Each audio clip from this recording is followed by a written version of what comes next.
How are you, Adele? Doing well. How are you guys doing? Doing well, Adele. Not bad at all.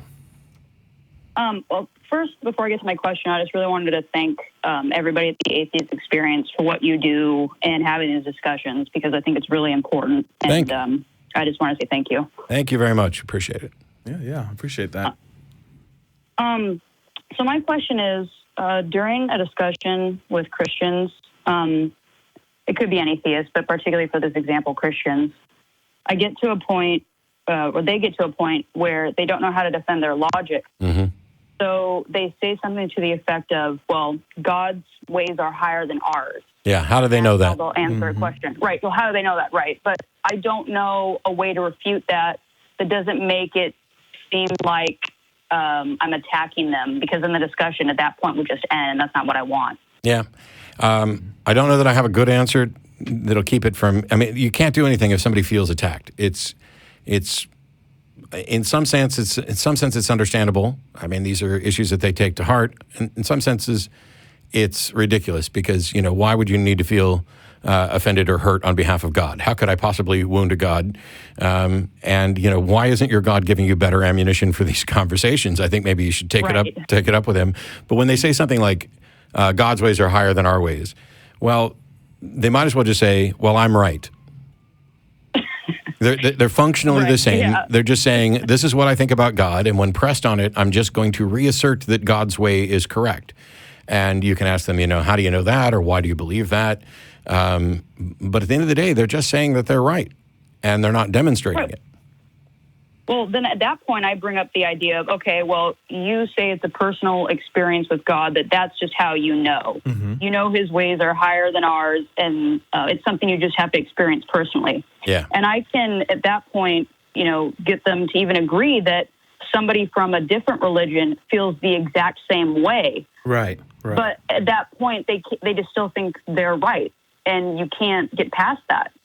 Okay, one of the questions I think you could ask, because so far as I can tell, you're doing it exactly the way I would, or the way I would think would be right. Yeah. It was my next question for sure to ask about someone else that feels the same way. Exactly. And so then the question I would go to after that is, when you tell me these things, do you think that I should be convinced based on you saying them? Because that's a good, okay. If this is a personal thing to them, they may not be in any position to say, this is what I believe, and you should believe it too. If instead they're just wanting to tell you what they believe, that's not a conversation. That's not a dialogue. It's not a discussion. It's just, here's what I believe. If they can't do the why, and more importantly, not only why do they believe, but why should other people believe, then maybe there's not much benefit to that conversation about that specific topic, and instead the conversation needs to shift to, okay, you believe something, I believe something. I think that what I believe is an accurate representation of the reality we both share. So ideally, if we were both being rational, we would agree. We don't agree. And so I'm willing to try to convince you of why I'm convinced. I would like to think that for most of the things that I believe,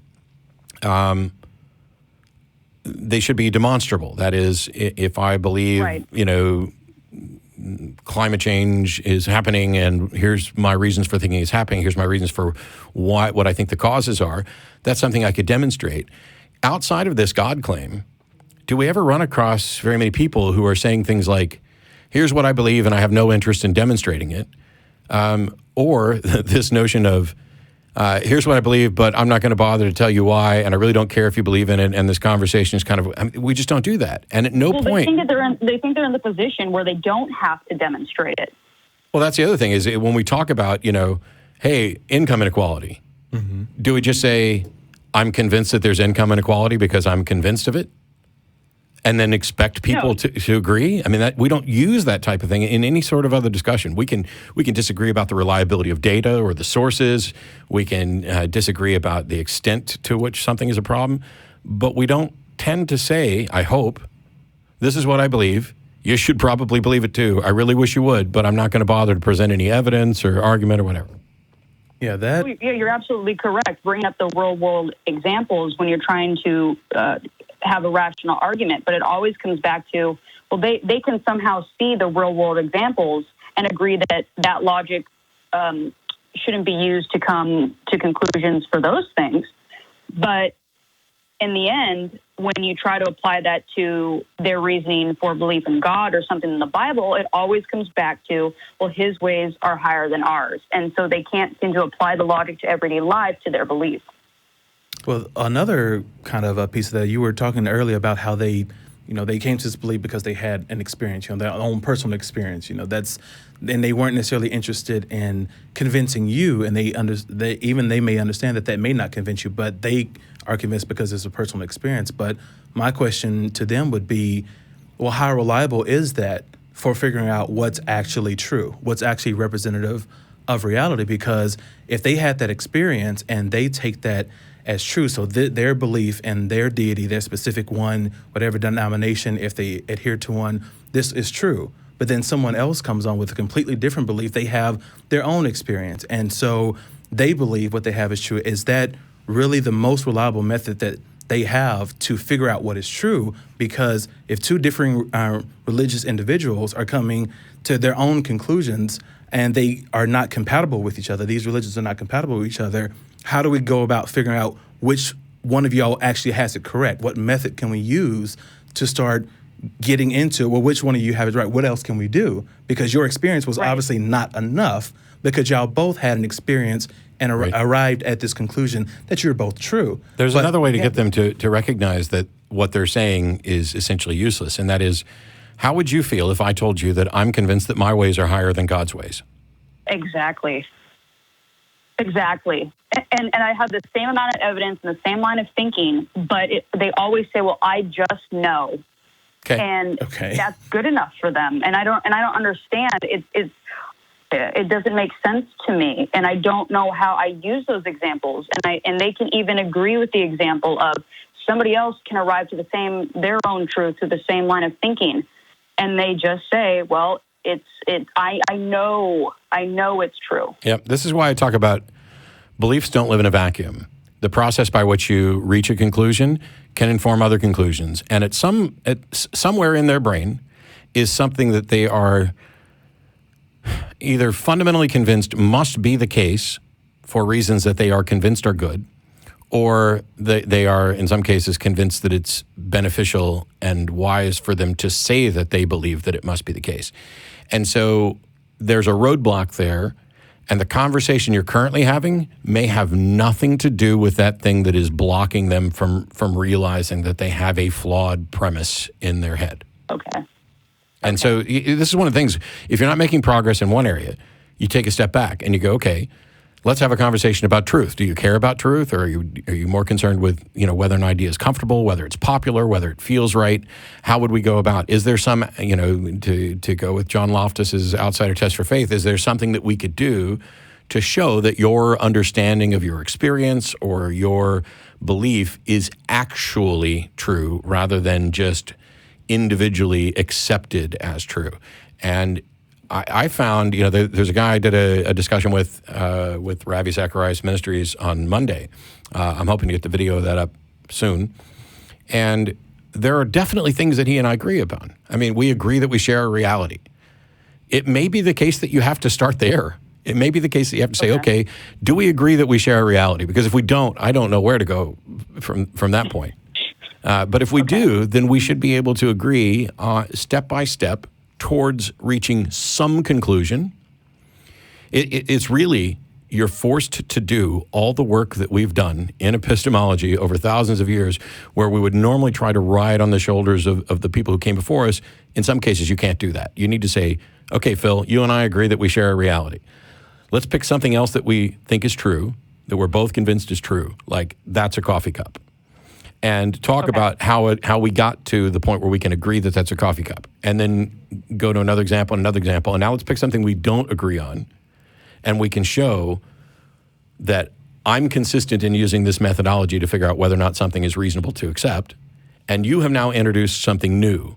And if you find the new thing that they've introduced, whether it be personal experience or blah, blah, blah, then it's worthwhile to show that that is unreliable. It doesn't show that they're wrong. This is the thing that we need to drill into people's heads. I'm not saying you're wrong. I'm saying that you can't show that you're right, and that you should not base your view on this flawed foundation. It would be the same as if somebody said, I believe God's ways are higher than my ways because I flipped a coin, and heads God's ways are higher than my ways, and tails they're not. And so I'm just going to go with the coin toss. And so then you need to show how unreliable a coin toss can be. Would you like your civil liberties to be based on the toss of a coin? I wouldn't.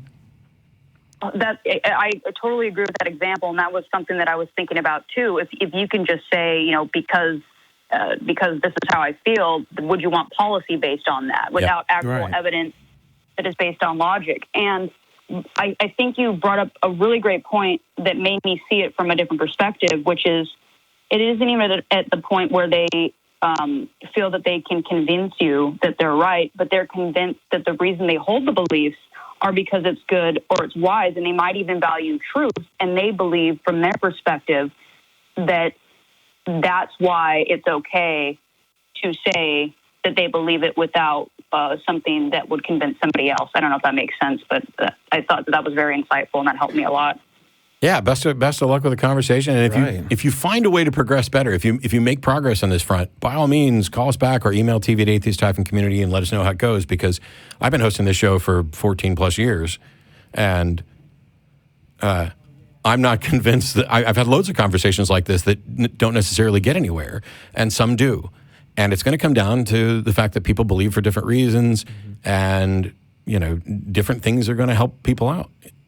And even if people actually want to have that conversation, because some people don't really want to have that conversation. Just today at the giveaway, I was approached with someone whose tagline was "The truth is God," and that's just what he has. And so we exchanged email addresses because he wanted to talk with me more in-depthly. But as I told him, we really didn't get anywhere, because he wasn't really interested in having a conversation at all versus expounding why he's convinced that this is the case. And it was kind of nonsensical, but he wanted to continue the conversation. So we'll see how that goes, but he wasn't interested. I don't have high hopes for the production of that. God equals truth would totally mess up the math on the meme that I posted the other day, where somebody was like, truth plus God equals life. And then, you can move God over the other side, so that truth equals life minus God. Yeah. And now if God equals truth, now it's truth plus truth equals life. Or God plus God equals life. God and truth are now equal. It's awful. And that's the thing is, there are ways to be succinct, to turn something into a bumper sticker, to engage in a little bit of poetry or sophistry in a way that appeals to people, and it feels like they've learned something deep and significant and true. And I always go back to the phrase that Dan Dennett taught me, which is a deepity, which is something that appears to be true, but to the extent that it is true, it is trivial, and to the extent that it is significant, it is in fact false. Like love is all you need. That sounds, love is all you need. Love is all we need, Phil. Actually, I need a lot more than love. I need food and oxygen and stuff like that. So to the extent that it's true, it's kind of a trivial thing. And to the extent that it is deep and significant, it's actually false. I just really appreciate you talking about this, because I think you understand, the point that I'm at, where I don't know how to have the conversation go past where it is. And you made a great point that maybe at this point they're really not interested in having any further discussion or further in their logic, or trying to really validate their claims. They just want to stay within a community that's going to uphold their beliefs no matter what, is just what I'm saying. Yeah, there's one last thing I'll add on here, and then we're gonna go take some theistic callers who've been waiting, and that's this. The fact that you haven't had success at changing somebody's mind in a discussion doesn't necessarily mean they're closed off. It may be that you're not the one that is going to change their mind, or you're not the one that's going to change their mind today, because the first time we hear something, it's just strange and shrugged off. And the second time we hear it, it's, hey, I think I've heard something like that. And the third time is when you get to a pattern. And if they're still in the mode of, this whole non-belief thing is just weird, then they're not in a position where they can even really begin to process what you're talking about.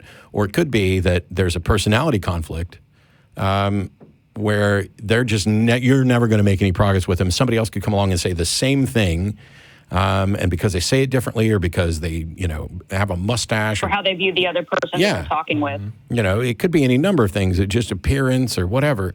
It has more of an impact, or maybe it's going to be somebody that they care about more. It's like, how many anti-marriage equality politicians didn't change their view until somebody in their family came out as gay? Right. Then all of a Before it sudden, became personal. Yeah, Right, you could have argued with them forever and not changed their mind, and then when it became personal.